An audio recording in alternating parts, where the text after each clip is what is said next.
আমাদের মাঝে আরিফিন শুভর অনেক দিন পর একটা নতুন সিনেমা আসতে চলেছে, যেটার নাম হচ্ছে নীলচক্র।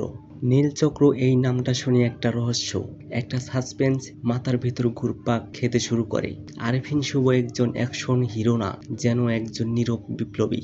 আর সেই বিপ্লবের শুরুটা হলো এই টিজার দিয়ে। টিজারটা শুরু হতেই একরাশ অন্ধকার, একটা ভারী ব্যাকগ্রাউন্ড মিউজিক, ক্যামেরা লেন্সে ধরা পড়ে কিছু ধোঁয়াশা মুখ এবং আরিফিন শুভর চোখ।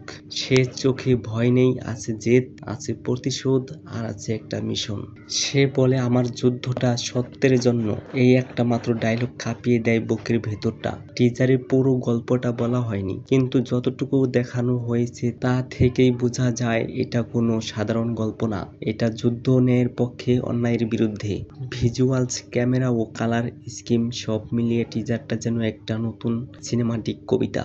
এখানে কেবল অ্যাকশন না, আছে স্টাইল, আছে টেনশন, আর আছে মাথার মধ্যে ঘুরপাক খাওয়া প্রশ্ন। নীলচক্র আসলে কি? আরিফিন শুভর ফ্যান হন বা না হন, এই টিজার দেখার পর আপনি চোখ সরাতে পারবেন না। এই শুভকে আপনি আগে দেখেননি। নীলচক্র কিভাবে ঘুরবে সেটা এখন সময় বলবে, কিন্তু একটা কথা বলতে পারি, এই টিজার বাংলা সিনেমার স্কেলে একটা বড় ধাক্কা। আপনি কি রেডি? কমেন্টে লিখে জানান আপনার অনুভূতি। ভিডিওটি ভালো লাগলে লাইক আর সাবস্ক্রাইব করুন, আর মনে রাখবেন এই যুদ্ধ আমাদের সবার। ধন্যবাদ সবাইকে।